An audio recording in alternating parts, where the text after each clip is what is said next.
So the minimum, the shortest bond we have is 2 years. Oh, okay. Yeah, it's a long-term investment. The longest we have is 30 years. Okay. Na usiniulize 30 years unaweka pesa aji. 10 years is a very short duration. In Sana. fact, I encourage people, if you're doing that for the passive investment, please try and invest for a duration of at least 10 years. 3 years, 5 years, that's a very short term for a passive investment. Remember, you're creating a free salary for yourself. So for the next 10 years, you want money coming in like a free salary every single month. Now, if you do it for 5 years, kufunga macho kufungua 5 years imeisha. Yeah, so just do long-term investment.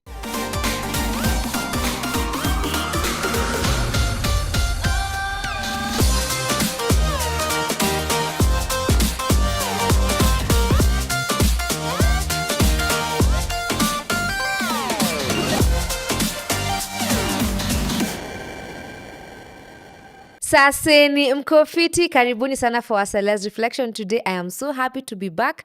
I am your host Celestine Dinda, and of course with me today I have a guest. So today is that day when you get your notebook and a pen again because we're in class. As I've written on my bio, I'm just a girl who is learning and unlearning so many things that I thought I know. So today get a notebook and a pen. We are about to learn.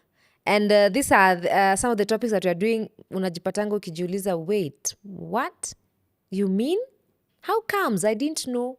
Na mbona nani aliniambianga na nikafikiria, like, you think you know things until you meet some of these guests. Uko like, kwani najua nini? Kwani what do I know? Jui sikuwa najua, ile sikuwa najua. Like the previous episode we did for the wills and succession, you guys were like, what? And I've been investing with this person and we don't have a document. Ama I have been buying things. There's someone who asked me, Cele zile shamba nanuanga na risi. Nikijipata na mtu, yeah, put a prenup. Like have something to say I came in with these plots, you know? Anyway, today we are learning something different, but thank you so much for always viewing. Thank you for leaving a comment. Thank you for engaging.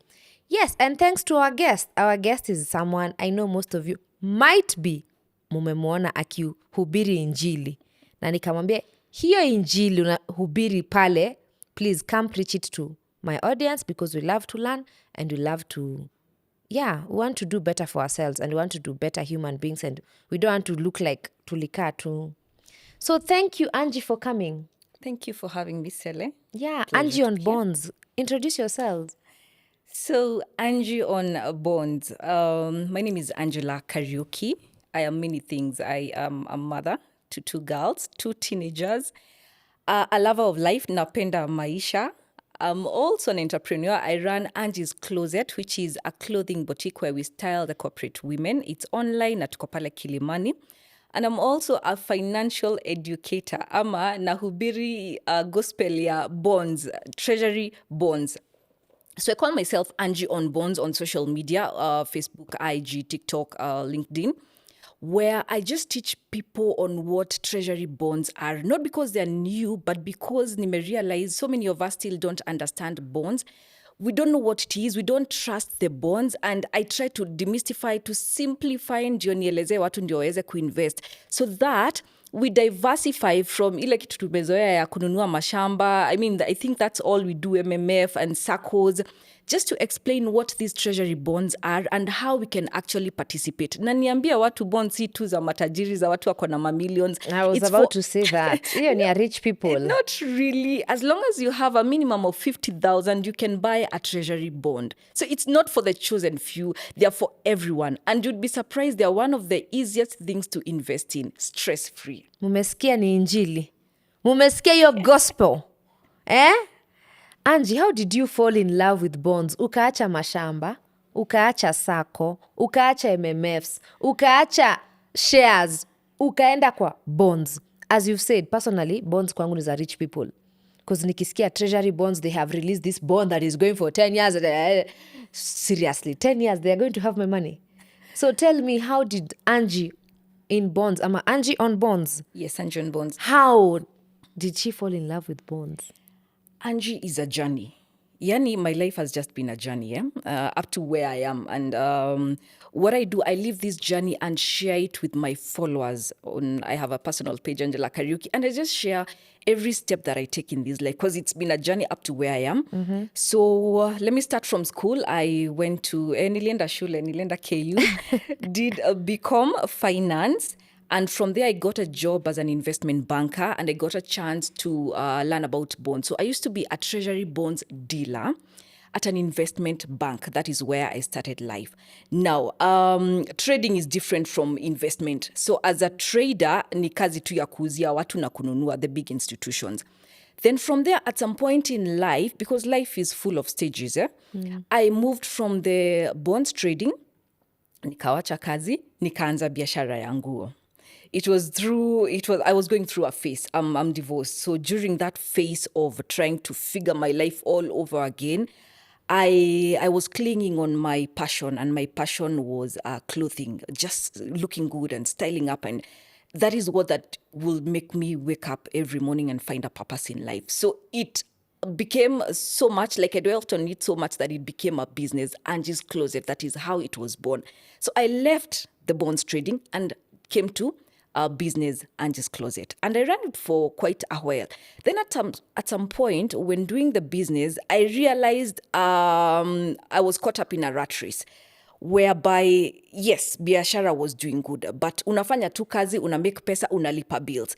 Unafanya tena, unalipa bills. And I was like, okay, what was this life meant to be again? Like, what is it? What were we meant to do with this life? And you love life. And I love life. And I was like, but I can't just travel because now everything is on me and I have, like, I had an aha moment. I was like, okay, I can't continue with life like this. Of course, I had all these other investment land. Ni nani hanunui shamba? All of us have various parcels of land all over the place. And I had them. Then I looked at them. I was like, I cannot do vacation based on this land. So inanisaidia aje, not because haisaidii, but with land, the way we've been taught, and I'm talking about land because it's the main place where we invest our money. So that was taught by our parents, and that is what they mostly knew. Uingie kazi, upate pesa, ununue shamba. Ununue shamba, ujenge nyumba. That was the sequence of things. But then you're like, okay, and then I have to wait for, 10, 15 years so that I sell and realize the profit. And I was like, no. I wasn't going to live my life like that. So I had shares, I had tried all those other things, even chamas I've done, even, SACCOs ndio tu sija join. But it wasn't working for the objective that I had, the goals that I had in life. So I remembered I was actually an expert in bonds and I was like, see, I invest. How long was it from quit bonds to now, the aha moment? I quit bonds, was that in 2017, bonds trading, investment banking in around 2017, thereabout. Then I started investing just the other day, like 5 or so years ago. So there was a gap because there's trading, there's investment. So what happened is that I realized that I actually knew a lot about bonds and I needed to start investing in it. So I opened an account. I didn't even have an account. Mind you, I was a bonds trader. You need an account. You need an account with Central Bank to start buying bonds, investing in bonds.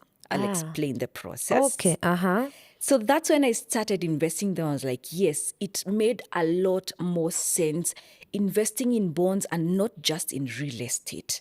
So not because other investments don't make sense, but these aligned with exactly what I wanted from life. Because I was at that point, I was like, life is not just about making money, doing business. And I needed to travel. I needed to live the life that I wanted. I needed to be financially free. And to get that financial freedom, you have to get something that makes you money, that aligns to the goals. So I started investing. Then with that, I started talking about it online because I love sharing my life online. And I realized many people don't understand bonds. They were like, okay, is it bonds ni nini? So I started talking about them. Then there was so much interest for people who wanted to learn about bonds that I opened a page, Angie on Bonds. And it's become, do I say a big name? But I'm actually teaching. Movement. Yes, a movement. And people are learning, those small teachings that you give and people are actually learning on how to invest in bonds. And I have followers who have now invested for years and doing very well with their bonds. So that has been my journey. I love how you've summarized your journey. Were there myths you had before ata ufike kwa aha? Are there things you thought, okay, but you said you did become, but were there things you, ushaikuwa this typical Kenyan who is Celestine, who thinks bonds are for the rich? Yes. And I'll Okay. tell you why. Because how was I a treasury bonds trader and never invested in a single bond? Like how? Because I should have started from the word go. So yes, I knew real estate, land, buroti was the it. Even as much as I knew about bonds, to me, land was it.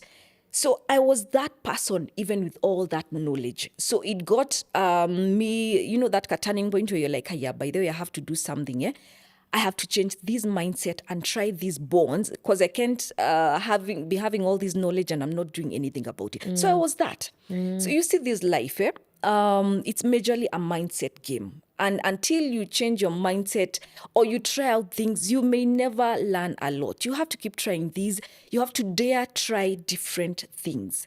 So yes, I was that person who was like, bonds are just for the big institutions because bonds are mainly the main target for the government when they're floating the bonds, it's the main institutions, akina banks and the likes. So, I still had that mindset and it had to come with a lot of change of, shift of that mindset to actually get into bonds and see it working and go like, oh, yeah, it actually Let me works. preach this gospel now. Yes, let me now talk to people because I know very many of us who are stuck in that rat race where it's just making money and spending money, then making money and you're like, Yeah, me included. So maybe we can start now. Now I'm this Kenyan who is asking, what is a treasury bond?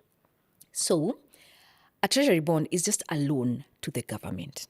Na usiseme hii gava. Ni hii moja tu. Hii moja tu. Just this one. So it's just a loan to the government. Simply that. Like me loaning. Yes. Giving your money to serikali. Shika hii pesa. Wafanya kenye wanataka. Fanya kenye wanataka. Of course, it's controlled. Okay. It's governed. They tell us what they're going to do with the money. Yes. Ama it's wafanya kenye wanataka. Exactly. Not, we look at this government. Najua hatuna trust na hii government, but the government, there's the machinery, the government machinery, which works. There's the politicians or the leaders or the people that we chose who are running it. Yeah. But there's a mechanism of running this government. Haikuangi tu hivyo niseme kiundudho. No. Things don't just run the way they want to run. Okay. We have mechanism, we have a structure that runs the government. Otherwise, ingeanguka kitambo. So I know there's the fear, but no. There's a structure in place. And bonds have been there for very many decades. Zimeanza hapa. And bonds are not just in this country. They are all over in all these other countries as well. They float treasury bonds. So unakopesha serikali, then it gives you your money back after a certain duration. And in that duration, it pays you interest every 6 months.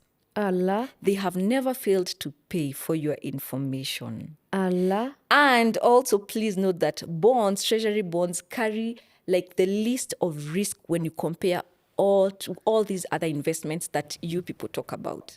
No, we will talk about them. Yes. Let me know if I've understood this correctly. Yes. If a bond is going for 5 years, I will loan the government For 5 this years. amount, 50K. You've Yes. said they start from as low as 50K. Yes.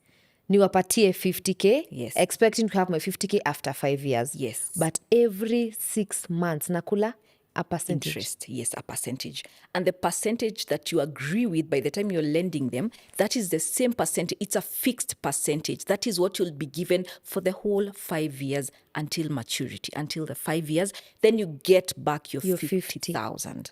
As So it simple was as that. working for you. It works very well because when you put in, let's say, 50,000 this month, another 50, another 100, evo, then you accumulate the bonds. And you see, there are different bonds. There are many bonds in the market. Kila bond inalipa different months. Kama hii bond ya 50K ni ya January na June, ingine ni ya February, January na July, ingine inalipa February na August. Like 6 months za huyu inafika 6 months. January ya Yes. mwingine. So there's someone who gets January anapata, February anapata, juu amezipanga hivyo. Huyo mtu ni mimi. Leo niko na coupon imeingia and I always announce, I'm sure you've seen on my status, yes, leo niko na coupon inaingia.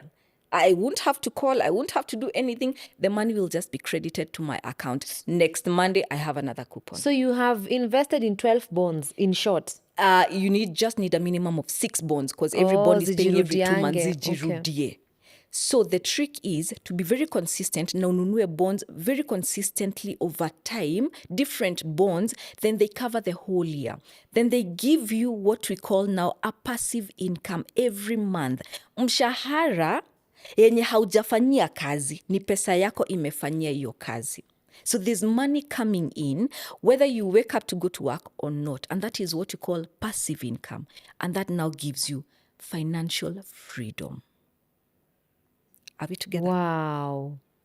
That is what now gets us out of this slavery of life, of worrying every minute. Yes, end month. Na nikilose job. Na biashara, msipokuja kununua nguo, what, that fear. And that fear is really bad because fear keeps us from moving ahead. So when you have that fear in your mind, it does more damage to you such that you're unable to really progress in life because of that fear. It holds you back. Now, when you're able to eliminate that fear in your mind, hata biashara yako inasonga in a much better and faster way because you've gotten rid of that fear. It's fear that keeps us from moving fast. So we need to get to a point where we are creating passive income. It gets us to a financial freedom so that we work because we want to and not because we have to. Okay. Now, as a beginner, I want to invest in these bonds. I've heard you say we need an account. How is this process like? And I know I have never seen a bond ya 50,000. Sita kudanganya. Mi nasikianga tu 500K, 250K. I swear, I've never seen a bond. And then also when they are open, ni kama zimefunguliwa sahi, ni kama it's a rat race. Run! Imefungwa. I don't know where it's announced. We don't know where it's put for people to know imefunguliwa. So take us through. Okay. I know you're laughing because hizi ndo maswali za wa Kenya. Nacheka because I've spoken about it. Don't get tired. I will not get tired. Yeah, preach the gospel. Don't I get will tired. continue preaching the gospel. Yes, Nasema ni kazi ya kanisa, ni kazi ya Mungu, nitafanya. Yeah. So what happens? Let me start with the process. You need a CSD account to open, to be able to buy bonds. CSD is what? A DAO CSD account.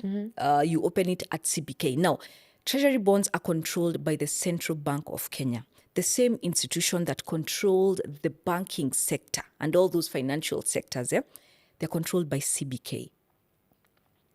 Pesa, let me maybe take you back. You see, ile notes uko nazo, your own money, ukiangalia, it's a property of the Central Bank of Kenya.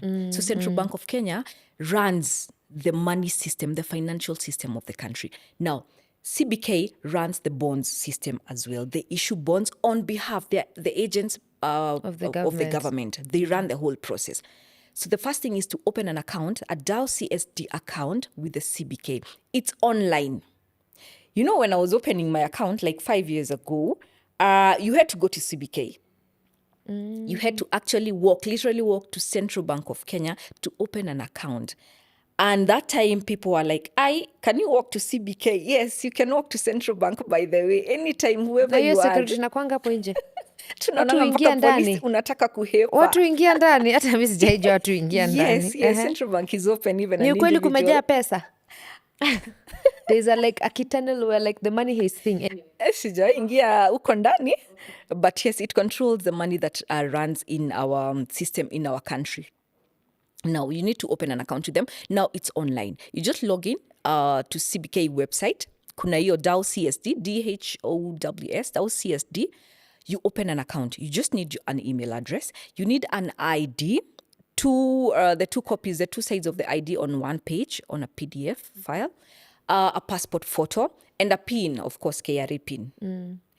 Once you have those documents, you just upload them online, give them time within, I think in 70-something hours or in 2 days or so, you should be having an account. As long as you have those documents. Just open an account, yeah. You don't need money or anything to open an account. Okay. Or, of course, and you need a bank account. Okay.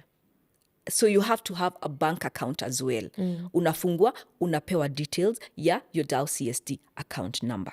With that, you're ready to start investing in bonds. Now, we have two markets. We have the primary market and the secondary market. I hope I'm not losing anyone at this point. No, I'm It's okay. very simple. So primary market is where now CBK comes and announces there's a bond open and we go in and buy. It usually gives us like a week or 2 weeks before they close it. We have ample time to buy bonds. Ni venye sometimes ile shughuli tuko nayo kama adults tunasahau. But it's there. How do you know a bond has been floated? They usually announce it on the CBK website. There's also now the WhatsApp channel, the CBK channel, where there's all those... So you need to be on the lookout. Yes. You just need to follow them, to follow their pages. So what I've done as well, nimerahisishia watu kazi. So every time they float a bond, I come and announce on my page. I simplify it. This is the bond that is being floated. It's this number of years. It is giving this return before tax and after tax, because some bonds are taxable, some are tax-free. And I give you that summary on my pages, IG, Facebook, TikTok, Angie on bonds. And I tell you every month, this bond is open. Inafunguliwa which date? Inafungwa which date? Now that you have an account, you log in. There's a process of placing a bid. It's an auction. So you place a bid and wait for them now to announce the results. Now, what I've done, I have a YouTube channel, Angie on Bonds, where I've given the process of opening a bond on the Dow CSD. Everything is online. And I've also given the process of placing a bid on the Dow CSD. It's also there. And how to even make the payment. Because once the auction closes, it will be communicated to you that your bid has gone through. Most of them, they go through, especially for the retail investors.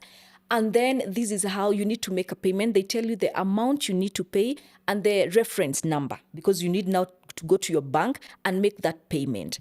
After that is done, on the settlement date, the bond is credited to your Dow CSD account that you opened, and the money leaves your bank account, and that's it. From there, you just sit pretty and wait for your interest, which we call coupon, every 6 months.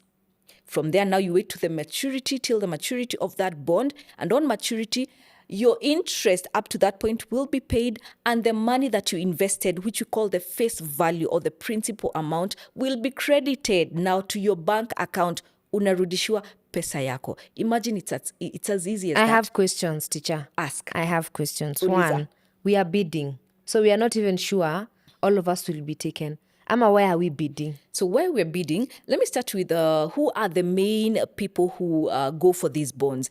They're the big institutions. The banks are the biggest customers or CBK, ama wagava. Those are the biggest people who buy these bonds, and they buy the bonds in billions. Where are the banks getting this money from? Us, You, customers. customers. We've put it there to sleep there. Yes, you've put your money there. They can't just hold your money there if it's not doing anything. They need to invest somewhere to get that interest, so that they're able to run or to give you an interest if you've put your money in a fixed deposit savings account. For to them run to their get that business. interest, to run their business, because banks are businesses as well. So for them to get that interest to pay you, they invest mostly in Treasury Bonds. So they're the biggest investors of bonds. I think now you see where the risk aspect comes in when you connect the biggest players at the banks. So if for the people who say siwezi pea serikali pesa yangu, Na banki imepeana ile yako. ile yako unasema ni yako, iko huko kwa bond tayari. It's already there. Banks are the biggest institutions. Let me talk of the famous one. Hey, Wait. MMFs. Wait. Teacher, I had questions. Any question? You said primary and secondary. And secondary market. You've gotten the primary market. Yes. Ni ile imefunguliwa na CBK, you go in and buy. Which is the secondary? Now, before I take you to the secondary market, now, the biggest players tumesema, the biggest buyers Ni banks. Ni banks. Hizi my institutions. Yes. The other institutions, MMF, niseme MMF, the money market funds, which are funds who are funds manage your money. You still give them money so that they give you interest. Where do they take that money? Bonds. Mostly bonds. Does it mean that bonds have a bigger percentage of interest? how are they able to make their money and still make my money? Ama ni juu itaenda ikiwa pesa mingi? The reason they're mostly there, it's because of the low risk in bonds. That's the main reason. Actually, bonds have one of the lowest return compared to other investment vehicles, but they carry the least of risk. So bank yako haiwezi tu anza kujenga nyumba because real estate is a higher risk, not knowing whether they'll get a return or not. That's a higher risk. So they can't put all that risk in things like real estate. They have to gawanya. So the biggest place they take your money is in bonds. That is the main reason why they go there. SACCOs are also very big on bonds. Tumesema MMF. Where else do you take your money? When you talk of ZD anyway, that's MMF. So those financial institutions, when they collect your money, one of the major places they take your money is in Treasury Bonds because of the low risk. Because they can't risk doing karate with your money. So they spread a big portion in the bonds and then others in tuseme real estate or other kina shares and the likes. So that is one of the main reasons. So that is now the primary market and watu wamenunua. There's the institutions and then there's you and me. Tumepeleka 50K yetu, million yetu, there's also us. We have the smallest shareholding in terms of us, me and you, retail investors. Oh, retail. Yes, who go directly now, instead of going through institutions, unapeleka pesa yako directly to CBK. And are we, me and you, when we are bidding, are we still on the same scale with the institutions? Ama there's an advantage of an institution versus you, Celestine? So, of course, CBK is borrowing in billions. So the main focus is institutions because they will give them money in billions. Bulk. Because yako milioni moja yangu before zifike, but it's still open. So what happens, there's a bidding process. Where are they bidding? They're competing on a price. So this interest rate, sometimes it's not known.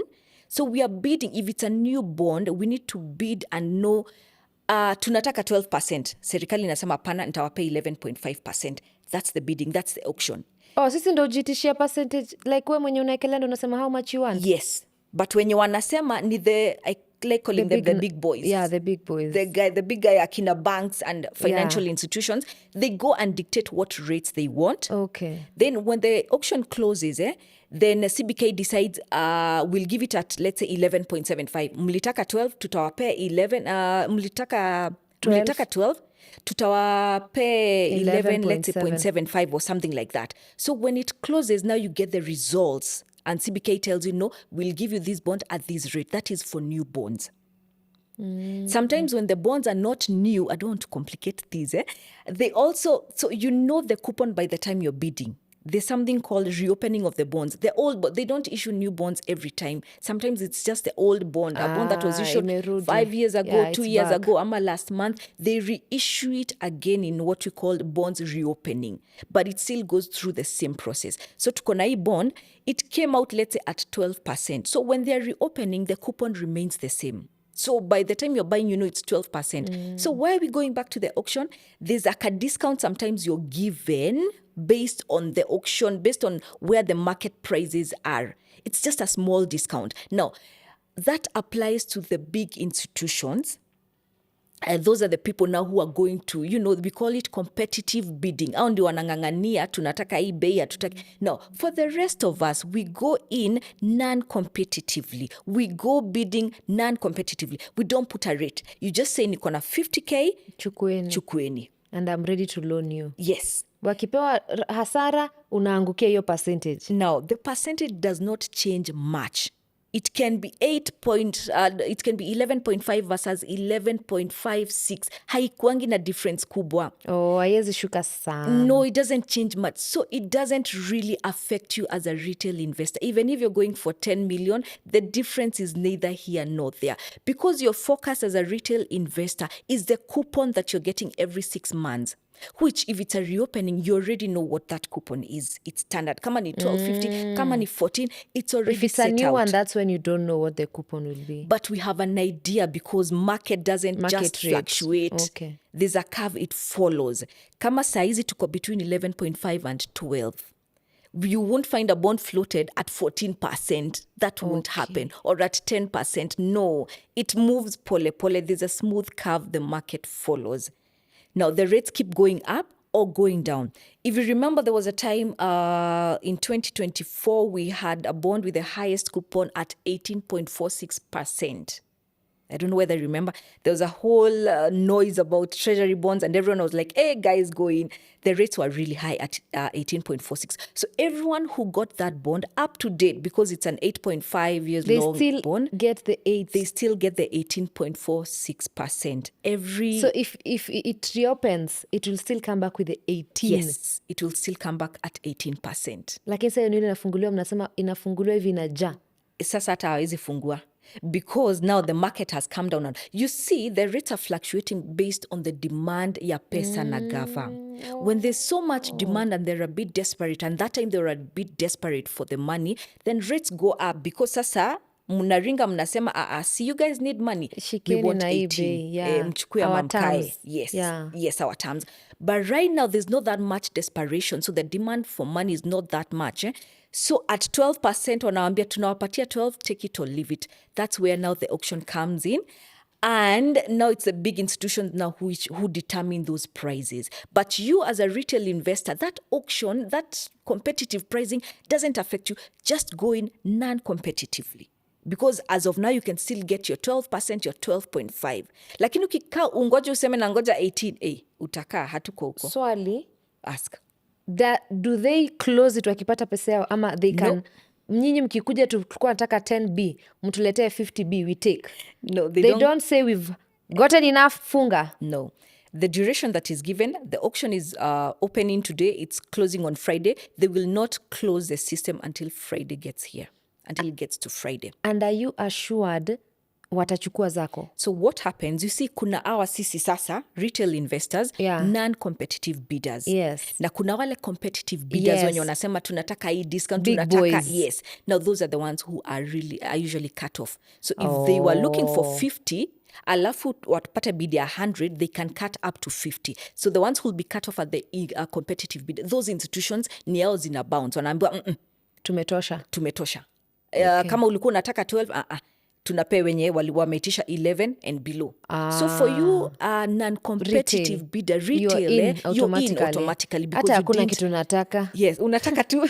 Mi nataka tu niwakopeshe 50K yangu. Shikeni, yes. But the prices don't differ much for these retail amounts of even up to 10M. There's not much difference. And Angie, is it true kuna bond ya 50K? Please, aki yo swali, just tell me the truth. No. Was there a bond ya 50K? No. In the primary market, now I go back to your question, the minimum is 50,000. It's actually stated on a document called the prospectus. Prospectus is like the contract when you're going in to buy the bonds. The contract, like these are the terms and conditions. This is the bond. This is how long the bond is. Itakuwa ikilipa coupon ya this amount, this date and this date. And by the way, the dates are exact. Kama coupon inalipwa 14th, haitalipwa 15th. It will be on 14th. It will be on the exact date. Yes. To the bank that is linked. Yes. And you will know all those dates. They're indicated on a document called the prospectus. It has all the dates up to maturity. So you know when you're expecting your amount. So the minimum amount, yes, it's 50,000. It's indicated there on the prospectus. Unaweza jaribu kuekelea the next coupon, the next bond. How frequently do they release these bonds? No. Naweza fungua account nikae mpaka September and we are in June. No.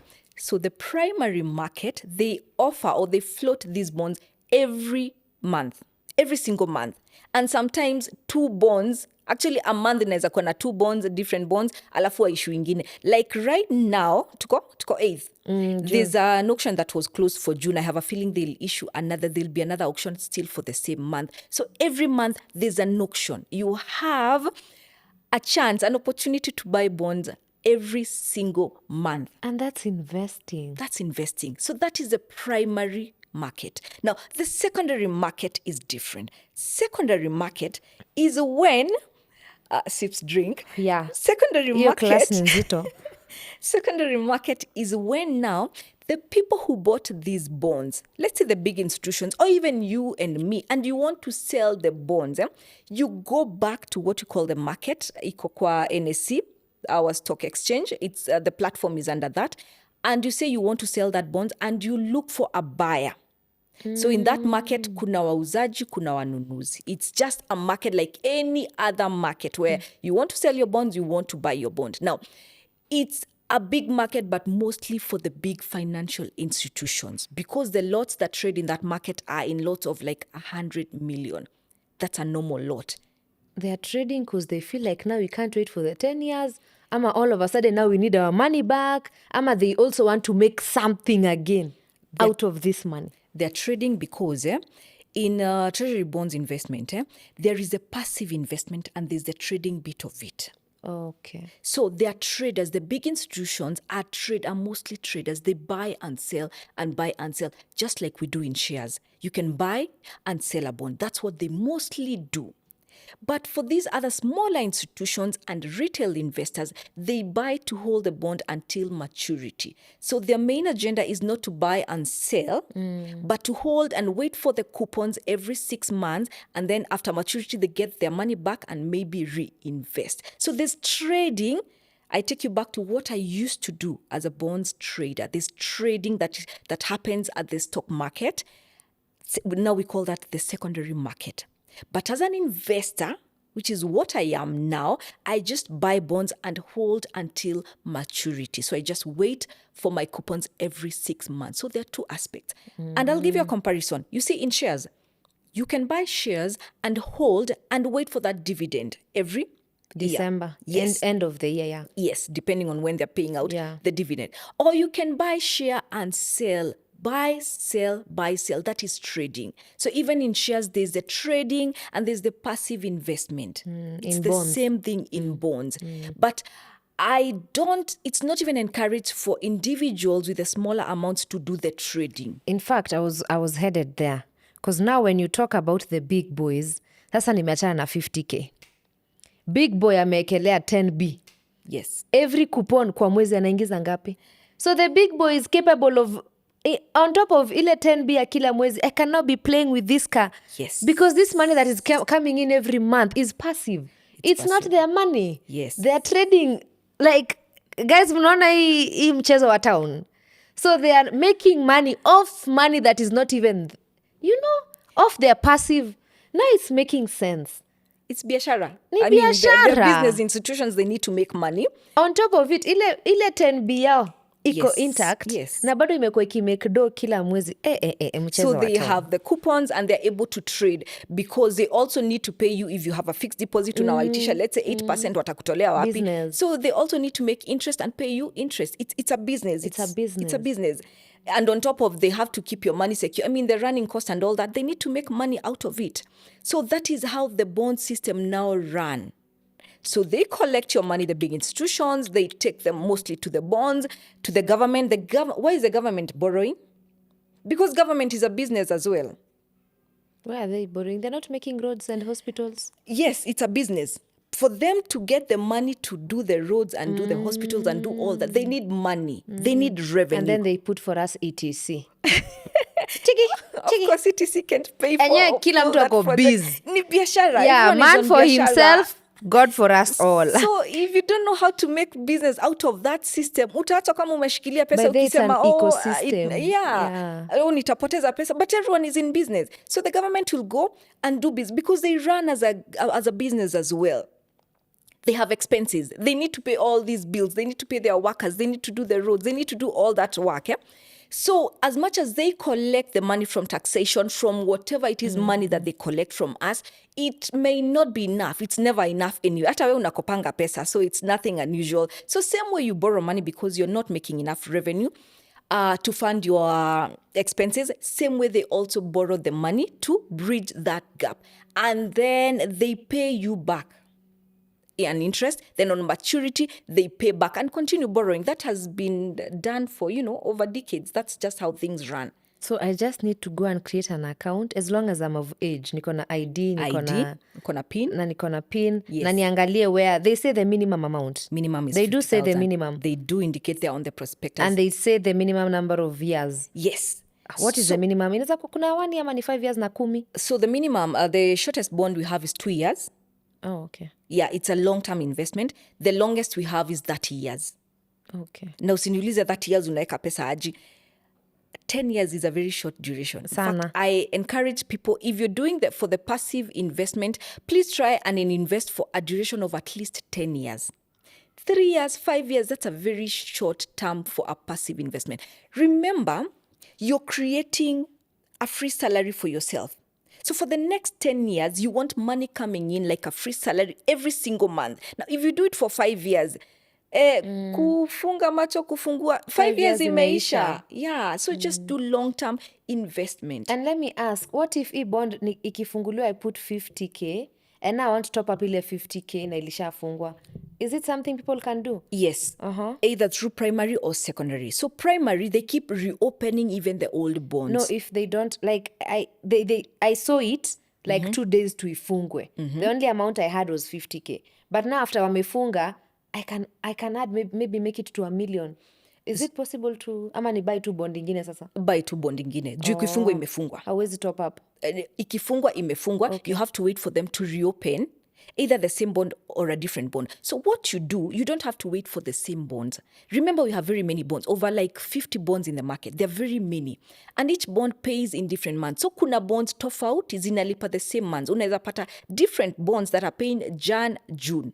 Another heap of bonds, several of them that are paying in Feb, August. So instead of waiting for exactly the same bond that you bought, if you're looking for a Jan, June bond, just look for another different one that still pays in Jan, June. You can have 6 bonds paying in the same month of Jan and June or Feb and August. You don't have to wait for the same bond. Yeah. Kama sio hivyo unaingia secondary market. I think that's where because I've been doing a bit of brokerage now. I'm a registered agent and my former boss, Faida Investment Bank, and I've been doing brokerage where if someone wants to sell a bond or buy a bond, that's when now I come and advertise. I have 500,000 of these bond. No, this is secondary. This is secondary market. It comes at a cost because whoever bought can decide what price they want to sell you at. The price is not the coupon. Remember, the coupon is still fixed. It's another price, like I'm holding an 18.46% coupon bond. If I sell to you, that's gold I'm selling to you. I'll make money out of it. Now I'll be like trading. Yeah. So I'll sell you for every maybe 100K, na kucharge 105, something. The 5 bob is mine. Then you continue earning the 18.46. Now that's the secondary market where I announce if you're okay with the price, we trade in the secondary market. So you can top up in the primary. Ungoje zingine zikuwe floated every month, or you come to the secondary and get the same, get the bonds as well. Now I'm here calculating in my head. I want passive income ya every month napata 30,000. Passive, hiyo 14th of every month ka 30 kanaingia titing. Hiyo bond inakaya how much? So because you've done this mathematics. Yes. So if you want 30, okay, so you need like, actually you have the calculator, nataka ufanye calculator hapo tu hapo. Let's say an approximate 12% return per annum. Please note the coupons are quoted per annum, but they are paid out every 6 months. So kama una make 100,000 as interest every year, so you'll be paid 50,000 in 1 month, then after 6 months you get the other 50,000. So let's assume it's 12%. Let's put 300,000. Let's assume 12%. That's where rates ziko hapo. So 300,000 times 12% per annum. Tufanye practically ndio uone. That's 3.6. No, the 12%. The 12%. 300,000 times 12%. So this is Tufanye hesabu. Literally 300,000 times 12%. hesabu inaanza kuwa ngumu. It's 2.5. No, 300,000 times Watoto, 12%. na hesabu nilikuwa sawa. This is Maybe help me with my calculator. No, if 300 is equals to 100%, how about 12? Yeah. But it's supposed to be 2.5 per year, then I divide by 12. Watoto, hesabu ni kama nilikuwa nalala nasomea kwa dirisha. Let me show you anything. Yeah, it's okay. Just come here. No, here's the calculator. So 300,000 times 12%, that gives you 36,000.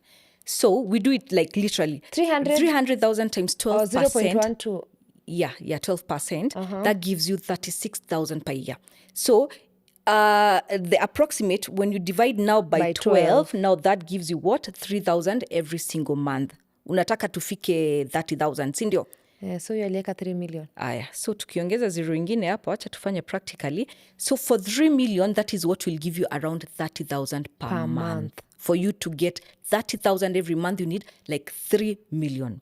Now, I always advise people, please know which figure you want to get as passive income every month. So if it's 30,000, then calculate back with an approximated interest of 12% per annum. 3 million is what will give you the 30,000.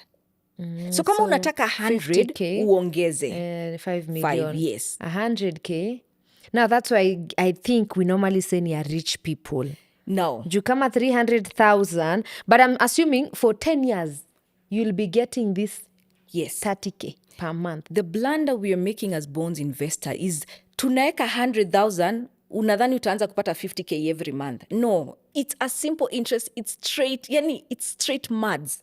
If you put 100,000, multiply by 12%, is it 1K? That is the amount that you'll be getting every single month or every 6 months, because I mean the coupon is paid 6 months. So the more you put, the more money you get. The money. That's why ndo nasema, I think now I get when they say tafuta 10 million wekele bonds. So the thing is, work with the end in mind first. Ukijua ni 30,000 itakupea that what? Security, freedom. Security, na unajua ni 30,000, then you know you need to come up with 3 million. Ni sawa, you don't have to come up with 3 million now.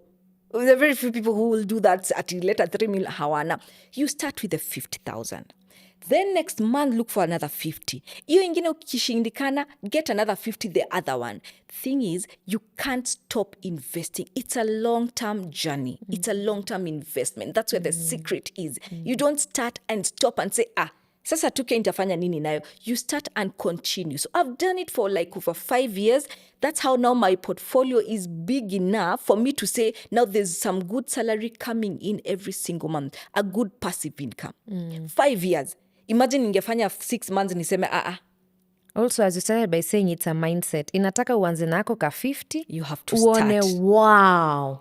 It makes sense. The next one you won't buy a 50. You will buy a 100. Yes. And you that's start how it's... and continue. If you're not consistent with bonds, you will get tired of them. You will actually stop after like several months. But I feel like it's everything in life. You just have to be consistent. Kama tunashikilia mashamba for 5 years na probably hata hatujui ziko wapi.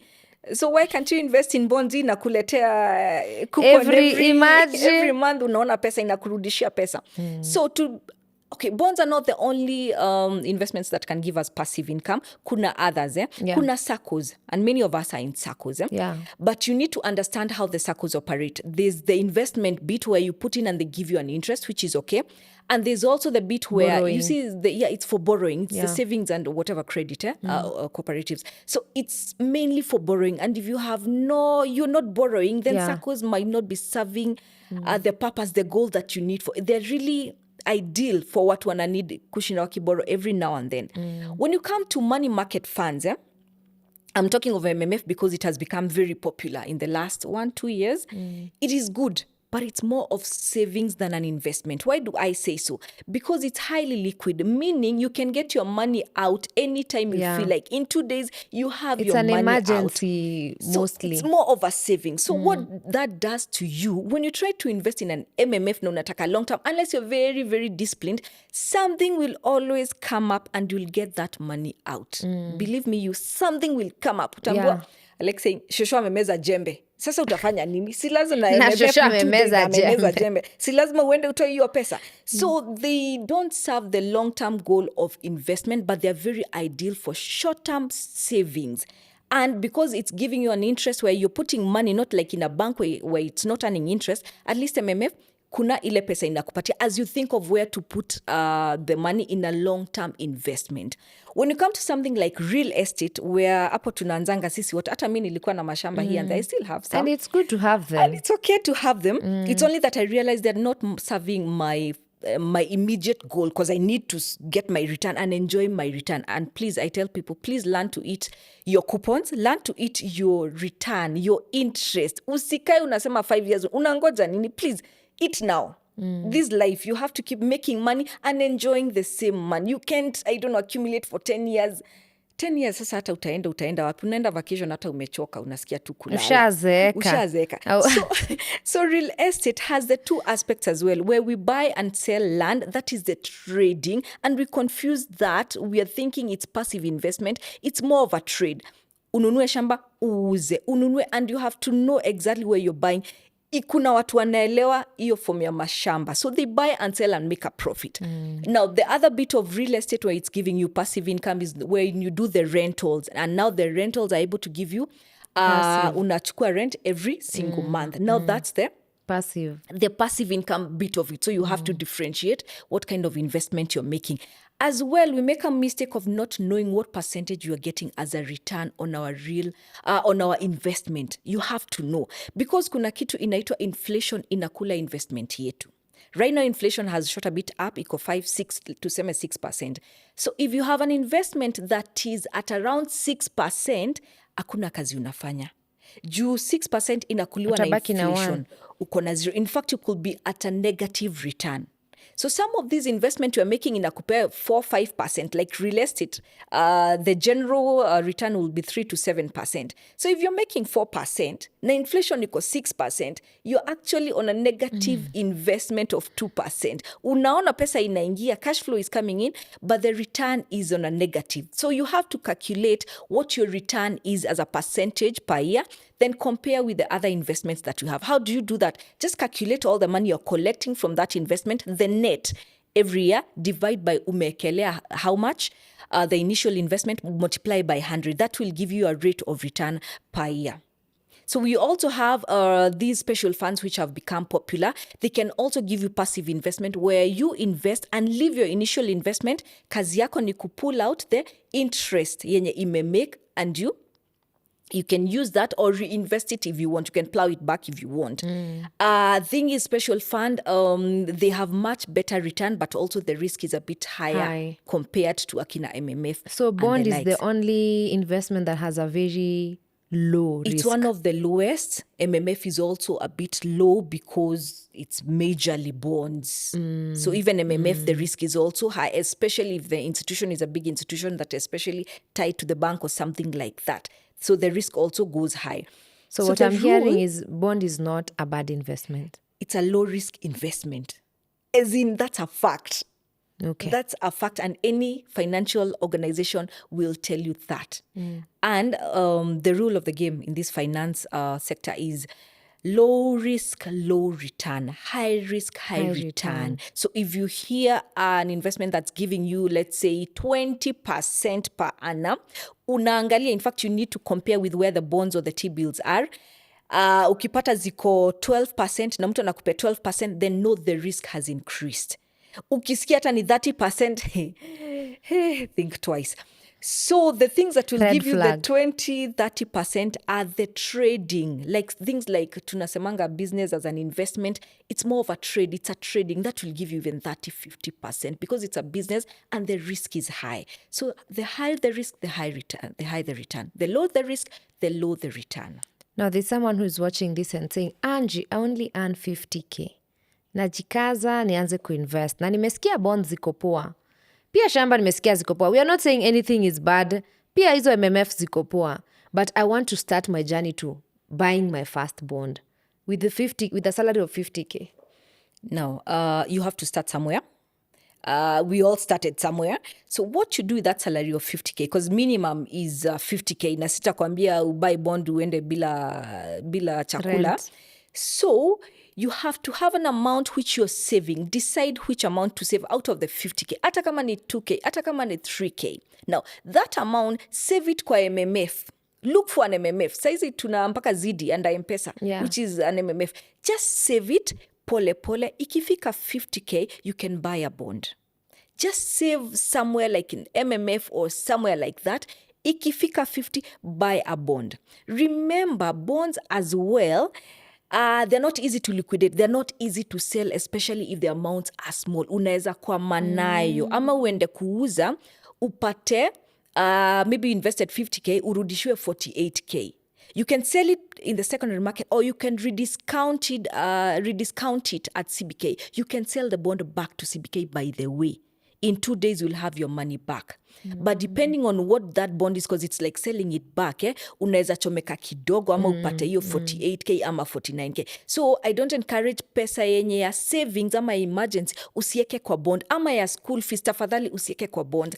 Bonds are long-term investment to create a passive income where you'll be making that money every single month. So the objective is not to sell that bond, it's to hold it until maturity, 5 years, 10 years, until maturity. So move aside some amount that you won't need anytime soon. 1k, 2k, 3k from that 50k, save it kwa MMF. Ikifika 50, ekelea, and continue like that. Let me tell you, Cele, the minute you start earning coupon ni tamu aki. Acha nisikudanganye, coupon ni tamu. I can imagine. It makes so much sense. And you know, money is a mind game. Yeah. Money is largely a mind game. Na si story ya jaba. Si jaba, that I know. Money is a mind game. And the minute you see money flowing in a certain way and you show it the direction, money flows to the direction that you've set it to flow to. We are determinants of how the money in our lives flow. Ni sisi tunaidirect. So have the right mindset. Know what you want to achieve in life. That is the first thing. Then from there now, move back and see, okay, so where do I start? And start. It's like a river. To me, money is energy. It's actually called currency. It's a current that flows. And trust me, money flows through all of us, each and every individual. Inapitia, inatoka, inapitia. So what you do with that energy as it flows through you is what matters. If you try to hold on to it, then you're blocking the flow and there'll be less coming to you. You need to keep the current flowing. That's why it's a currency. So get money, invest. You're letting it out. Get money, do your expenses, then invest a bit of it. Then create this investment into such a big thing, such that now it flows out. And whatever that flows out of it, now you can use or reinvest back. It's just psychology of money. Now, that person with the 50k was also told, when you get that 50k, pay yourself, invest in a SACCO, invest in an MF, invest in buying land. Now we have bonds today. Ebu mpangie hiyo 50k. Now that 50k, there's I'd say a mistake, because there's somewhere we are going wrong. We are over diversifying. We were told to diversify. It's okay. Multiple income sources. Do you know you can have just 3 income streams? And This is what we are looking for. But we are told, no, you have to have 10. So tunakimbilia kujaribu kila kitu. Unasikia MMF, unaingia. Unasikia bond, unaingia. Unasikia Manta X, unaingia. Unasikia SACCO. Tuko kila mali. Na saizo umeshikilia, uko na plot Kamulu, bado uko nayo. You know, we are all over the place. Is it bad? Yes, because that tells you don't know where you're going. That's why you're all over the place. Trust me, if you know where you're going, you don't need to be all over. If it's the financial freedom, the passive income that you're looking for, you don't need so many streams. Just identify what it is that you're doing. I'll give you an example for me, because I'm in business. My Angie's Closet, it's a biashara. I don't really need an MMF. Because that biashara with biashara is just money in, money out. It provides for me that liquidity I need in case of an emergency. So why would I putting money aside in case of emergency? It doesn't make sense to me. So I don't need it. Not because it's not a good investment, but because the business is serving that purpose. You don't need an emergency fund. You already have your business. The business is the cash flow, because it's cash in, cash out, cash in, cash out. I can use it as my emergency fund. So you see where we're going wrong. So you could be having so many streams and you call them investments, but they're not serving anything. So when you're too strained, when you're too spread, the diversification stops serving the purpose. And now you're all over, you don't know where you're going. So once you identify what do you want, then pick what works for you. You can't be in shares. You're in SACCOs. You're in MMF. You're in special. Kuna watu hata wako na more than one MMF, and I'm like, why are you in more than one MMF? What are you doing in more than one MMF? Emergency. But I was told it's good to be. One is for business emergency. One is for personal emergency. One is for, I don't know. Emergency is emergency. You just need one Shosho backup. akimeza jembe kuna yake. Yeah, cause kila kitu haitwa moromoka at the same time. Haezi meza jembe na biashara ienda chini. It can. It's one emergency fund that you need. So you're strictly on bonds. I'm strictly on bonds. That is what I teach. That does not mean I'm not in other investment. I'm in real estate as well. Okay. I have a kashamba here and there. Sometimes I don't know what it's for, but it's that mindset, that fear of what if. I also have the education policies zenye tulichukua without even understanding. At least they'll work somewhere. They'll help you somewhere. Yes, but I'm like, no. If I had my purpose, my objective outlined from the word go, I didn't need them. I just needed the bonds because with the every month coupon coming in, that will sort the school fees for my children. I don't need to put money for 15 years and wait for me to be given back. And maybe even then they've taken them to the bonds. Wameenda wakanunua bonds. Where else? Sini bonds too. It's mostly bonds. So we don't need all these things, but we need some of them. Kama hako kashamba, mimi naonanga ikiwa poa. Pata kashamba. Even in our African communities, umeshika pesa vizuri, nunua shamba. It's like hata kama utanunua tu upite hiyo process ya niko na shamba. Now leave me. Ticking the box. I have a shamba. Ni sawa nunua to tick the box. Ni sawa nunua hata mimi nilinunua na niko nayo for ticking the box. But do you need 10, 15 pieces all over the place? Zingine hata ujui ziko wapi. Ukiulizwa saizi ile ya Kamulu iko wapi, hauwezi enda useme iko hapa. You don't need the 10 pieces. Diversify now after there. Okay, you see the land, the way you're putting it, it's serving that purpose of that fear because you are told and you need to tick that box. No, once you tick that box, you're okay. No. What is your goal? What is your financial objective? So maybe the MMF is what will sort you in your financial objective. Maybe it's the SACCO because you're in business and you need to keep borrowing. Then get into SACCO. Don't even get into bonds because it will be hard to borrow with the bonds compared to SACCOs. Yeah. You get. Yeah. So once you identify what is it that you want to achieve in this life, it becomes easier. Then you're not all over the place. Because when you're that thinly spread, hata utajua unaenda wapi. So you'll realize you're stuck and you don't know where you're stuck. You're stuck because you're all over and you don't have a goal, an objective. There's something I emphasize on because I'm a high believer of psychology of money. Having a vision board, knowing what do I want. Literally, unataka nini kwa hii maisha? Juu haukukuja tu kulipa bills, alafu ukufe, alafu what next? What do you want from this life? If it's that house that you want, what kind of a house? Where will it be?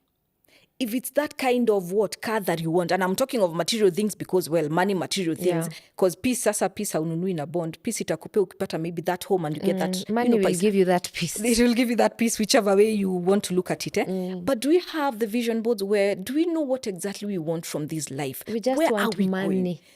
You see, money is a medium. Money is just, look at it as an energy. So unaona energy ya stima? Ukipewa hiyo stima utafanya nini nayo ikiwa in the form of energy? Okay. What you need to cook through using that steamer. I need to use my tablet. I You need to need use to my phone. use the Wi-Fi, Netflix. So it is what you need to do with that energy, and it is the same thing with money. You need to identify what do you want to do with that money, because money in itself, hata ukipatiwa million, utashindwa utafanya nini. Trust me, itaenda na utashindwa what did you do with that money. Saizi ukienda kwa M-Pesa statement yako uangalie zile transactions umefanya, utashtuka.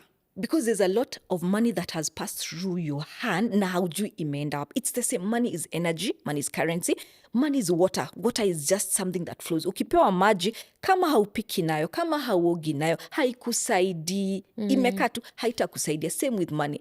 But when you identify where exactly you want to go, what you want to achieve with that money, then you open up that tap of the money to flow. Now it starts flowing because it has where it's going. So we are getting stuck because we don't know where that money should be going. Can we identify? Can we have vision boards? Can we have goals? And it's okay to want money just to piga sherehe every day. Then sherehe is the objective. And you can put it on your vision board. I want money for sherehe. Then money will flow for that sherehe. Simple. And you will never lack money for sherehe. It will continue But you will flowing. lack money for rent. Because your vision is sherehe. It's sherehe. That's why utawai kosea sherehe. Ukweli. Yeah. Yeah. But if you have no goal of I want an amount coming in for paying my rent. Imagine, let's say your rent is 30k na sasa kuna passive income ya 30k inaingia every month. So you're sorted on the rent.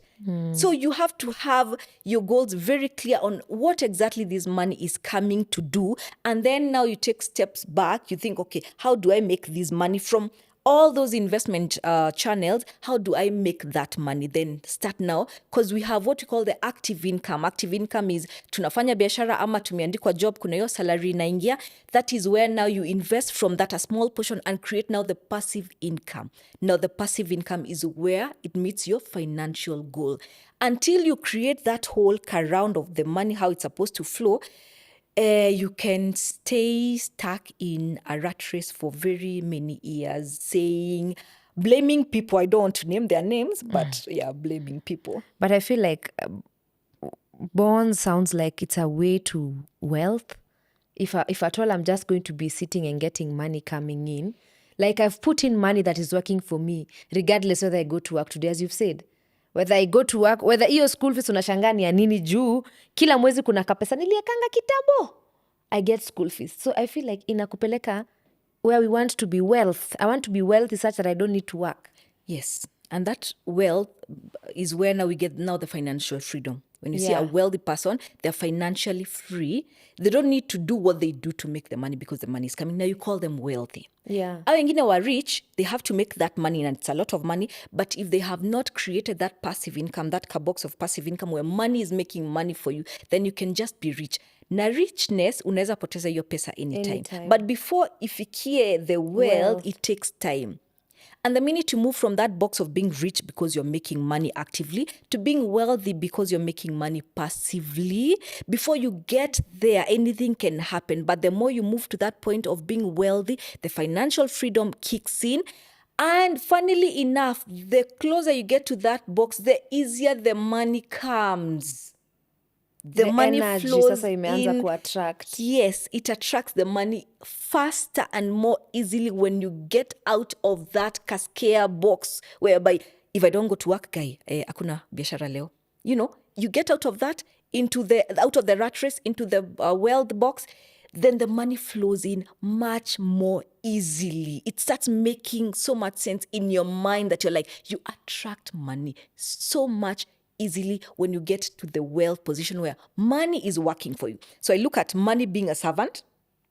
You have to have money working for you as a servant. So set money aside, let it now work for you. You'll be surprised at how easily money will come once you do that. And remember, it's not just bonds. It's only that I know bonds very well because of the experience that I have. But things even like dividends, you put money in shares, the dividend that is coming, or rent, you have rentals all over, the money that, naona landlord venye analalanga vizuri wewe. But now you have to know, what is your rate of return on every investment, even on that passive income, because it needs to be way above where the inflation rate is. Wow, students, I feel like I have gotten so much. I have learned so much. And I love that you're insisting. We are not saying real estate is bad, SACCO is bad, MMF is bad. Angie amesema, know what you want. What is your vision? What is your goal? Unataka every month upatange ya sherehe. That is, you want to borrow. That is a SACCO. You want to feel free, like in case of anything, on this month I'm getting money from. Si ati tumesema kuna moja mbaya. Just look at, if you want to tick a box ya shamba, it's your money. Angie, one closing remark. You see people do mistakes when it comes to investing. Now, not on bonds. Investing generally. Everything, including SACCOs, shares. And you'd love to tell people, can we please change? Ama unataka tu kuwa through a spanner in the works so that they can start thinking, maybe I've been doing it wrong all along. What could it be?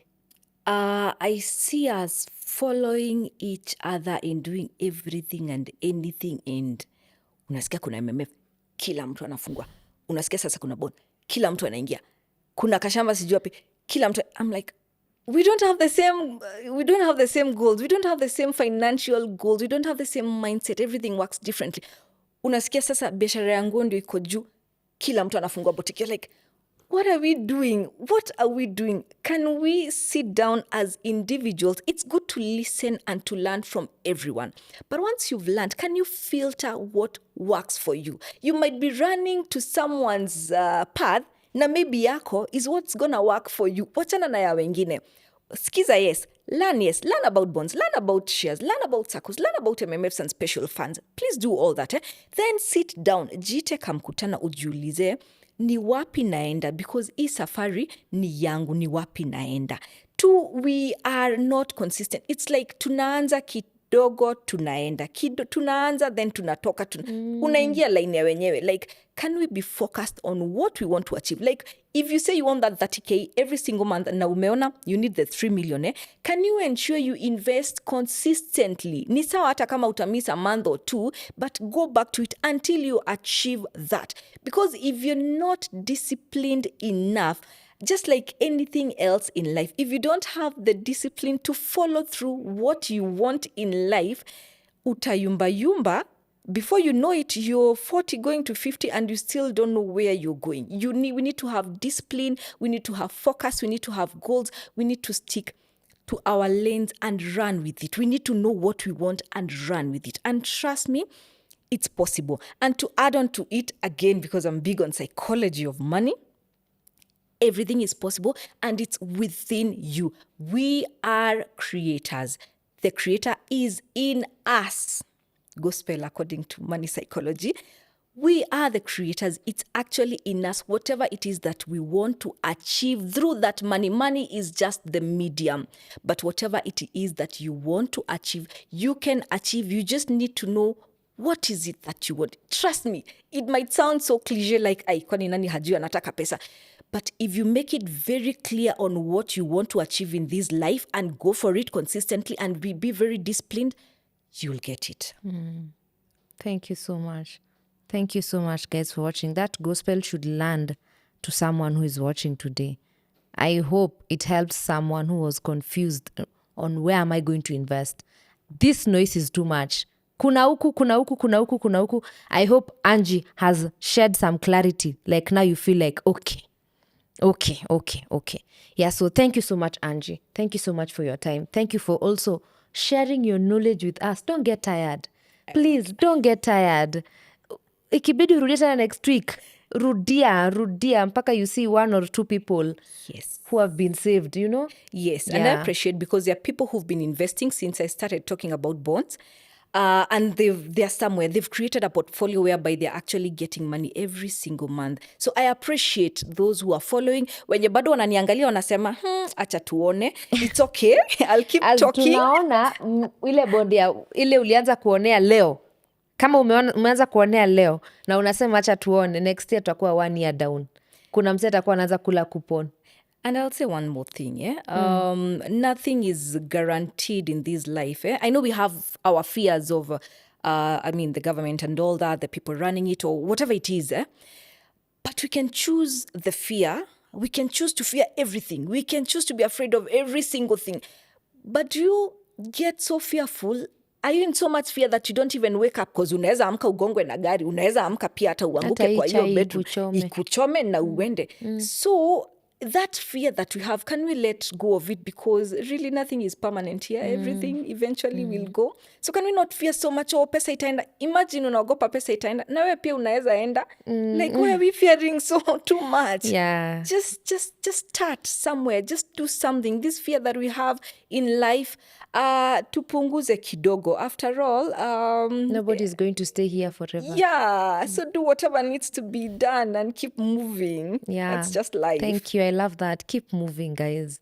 And fear is what stops us from doing all these things, by the way. Everything, even starting that YouTube channel, fear to do it stop. So please, let's stop being fearful and be courageous. We keep moving. Thank you so much, Angie. Thank you for your time. Follow Angie on Bonds. Follow Angie's Closet. I am sure you'd learn something. You will learn something if you follow her. Anakuanga very gospel. Injili nayo inaenezwa. Injili nayo inaenezwa ya Bonds. So thank you so much, guys, for watching. Until next time, kwaheri sana.